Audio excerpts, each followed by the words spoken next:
पिछले आजादी से पहले और आजादी के बाद को आप देखेंगे कि जमीनों आसमान का फर्क है। जैसे बिल्कुल जैसे विश्लेषण लोग किया है। एजुकेट हुए मैं बता ही देता हूं दर्शकों को, ग्राफिक्स के जरिए, ग्राफिक्स चल भी रहा है, लेकिन एक बार जरूरी है उन आंकड़ों को भी दिखाना, बहुत बारीकी से और बहुत स्पष्ट तरीके से दिखाना जरूरी है। तो जरा दिखाइए उन ग्राफिक्स के जरिए उन आंकड़ों को कि देखिए पश्चिम बंगाल में मुस्लिम बहुल जिले, पश्चिम बंगाल से शुरू करते हैं तो यहां कूच बिहार 26%, एक एक करके ग्राफिक्स हम दिखाते हैं।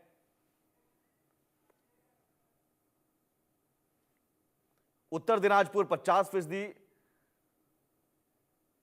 दक्षिण दिनाजपुर 25%, मालदा में 51% मुस्लिम है। सोचिए 51% हो चुके, 50 के पार। बीरभूम में 37% मुस्लिम है, नादिया में 27% हैं, उत्तर 24 परगना में 25%, हावड़ा में 26% है, कोलकाता में 21% है, दक्षिण 24 परगना में 36% है।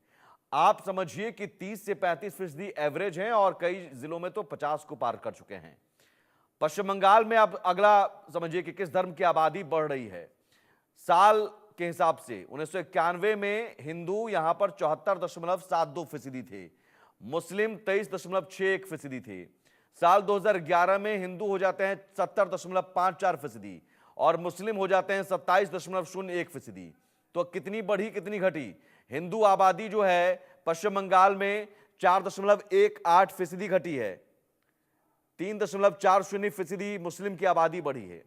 तो ये आप समझिए, और 88 जिले ऐसे हैं देश भर में कि 20% से ज्यादा मुस्लिम हैं। कई मुस्लिम बहुल जिले हो चुके हैं जिन्हें अल्पसंख्यक कहा जा रहा है। कौन से जिले में, कौन से राज्य में कितने जिले ऐसे हैं? जम्मू और कश्मीर में 11 जिले हैं, उत्तराखंड में 2, हरियाणा में 1, दिल्ली में 2, राजस्थान में 1, उत्तर प्रदेश में 20, बिहार में 7, मणिपुर में 1, असम में 13, पश्चिम बंगाल में 11। असम में तो सीएम ने कहा था कि 40% मुस्लिम हो चुके हैं यहां पर।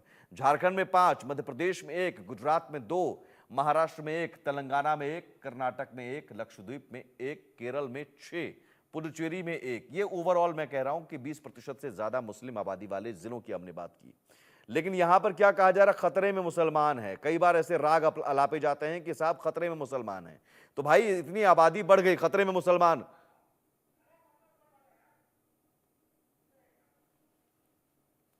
तो आबादी बढ़ी तो फिर खतरे में कैसे मुसलमान? 2011 की जनगणना के मुताबिक भारत की आबादी 121 करोड़ से ज्यादा है। 2011 के मुताबिक 96.63 करोड़ हिंदू हैं, 17.22 करोड़ मुस्लिम हैं।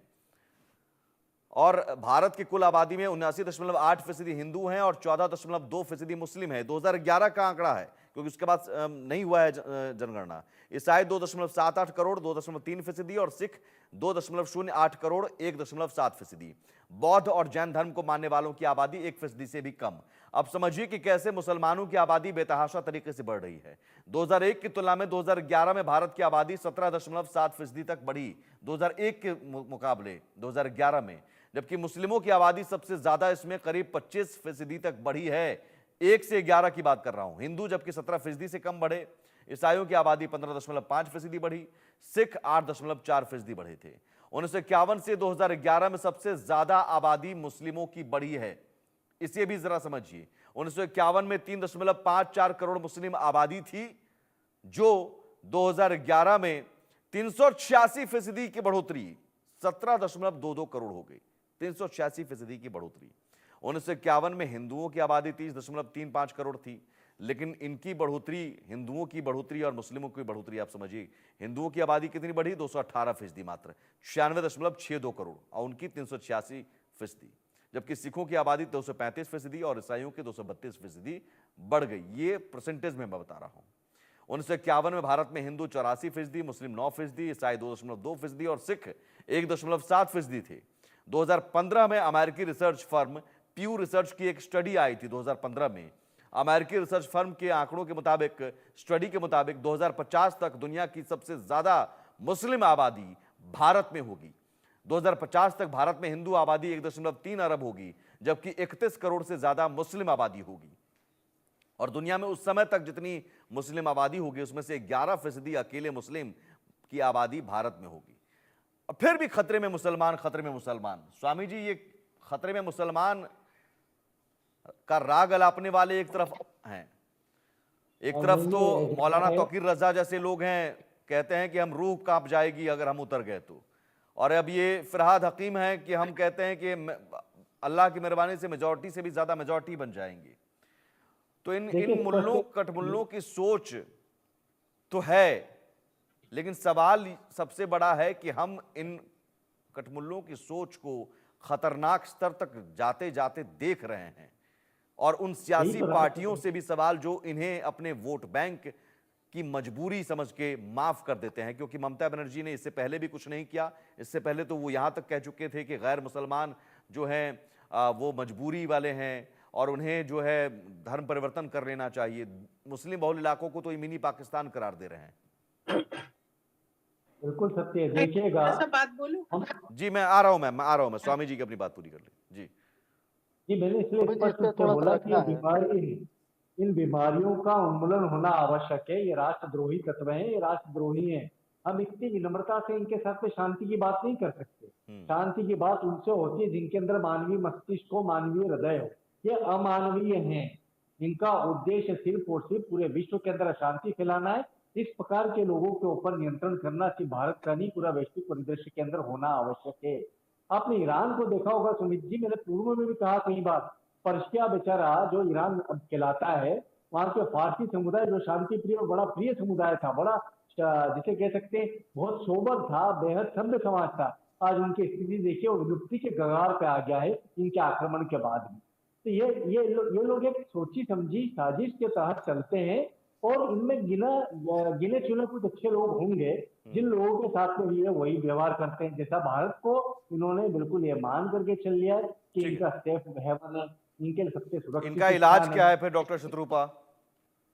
देखिए, इलाज तो ये है कि पहले तो पश्चिम बंगाल से तृणमूल जैसा पार्टी को निकाल बाहर करना है, और बाकी जो एटीट्यूड है सियासत का, वो अगर आप सेक्युलर मानेंगे तो सेक्युलर आजकल का जो कॉलोकियल टर्म है, सेक्युलर माने एंटी हिंदू, जैसे संदीप त्रिपाठी जी जैसे बोल रहे हैं ये और हम आज सुबह शायद कल का बात है, बॉबी हाकिम ने बोला है, बॉबी हाकिम का आज का रिएक्शन है कि मैं सिक्युलर हूँ, सिक्युलर SICK ऐसा प्रोनाउंसिएशन कर रहा है। तो it is absolutely right, they are sick in the mind. ये जो ममता बनर्जी जानबूझ के तारकेश्वर जैसे शिव जी का मंदिर है, वहां पे ट्रस्टी बोर्ड में बॉबी हाकिम को बैठाना चाहते थे। हमारे तरफ से बहुत ऑपोजिशन हुआ, तो फिर बोला अच्छा ठीक है चलो अभी नहीं करते हैं। लेकिन ये बार बार जानबूझ के ये थोप देते हैं, और हमको ऐसा माने बीजेपी को ऐसा आरोप है कि हम हिंदुत्व कर रहे हैं, हम कम्युनलिज्म कर रहे हैं। हम तो हिंदुओं के लिए है ही, लेकिन साथ साथ में हम देश के लिए है, और जो भी देश के लिए है हम उनके साथ है। हमारा तो पॉलिसी है सबका साथ सबका विकास। लेकिन एक बात मैं जरूर कहना चाहती हूँ कि जब तक ममता बनर्जी और तृणमूल सरकार ऑर्गेनाइज तरीके से ये बढ़ावा देते रहेंगे, शोषण करते रहेंगे। आपको सुमित जी ये भी पता होगा कि वो बैकडोर से बहुत सारे मुसलमानों को OBC सर्टिफिकेट दिलवा रहा है।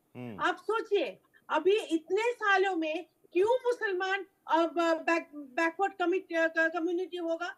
क्यों कोई इनके लिए, कांग्रेस इतने दिन था, अभी इतने साल हमारा पश्चिम बंगाल में CPM था, कोई सचमुच इन लोगों के लिए कोई प्रोग्रेस वाली बात क्यों नहीं किया? कोई सच में इन लोगों को क्यों मेन स्ट्रीम में नहीं लाया? क्योंकि उन लोगों को किसी से प्यार नहीं है। At bottom line is vote bank. ये वोट बैंक का पॉलिटिक्स जब तक बंद नहीं होगा और हिंदू जब तक यूनाइटेड नहीं होगा, ये सब तो सवाल यही है कि एक है तो सेफ है का नारा, तो फिर यही वजह है। जरूर देंगे, जरूर तो उसमें भी इनको दिक्कत आ रही है कि ये कम्युनल नारा हो गया, बटेंगे तो कटेंगे, एक है तो सेफ है। संदीप संदीप त्रिपाठी जी, बात तो यही हो गई कि आपको ये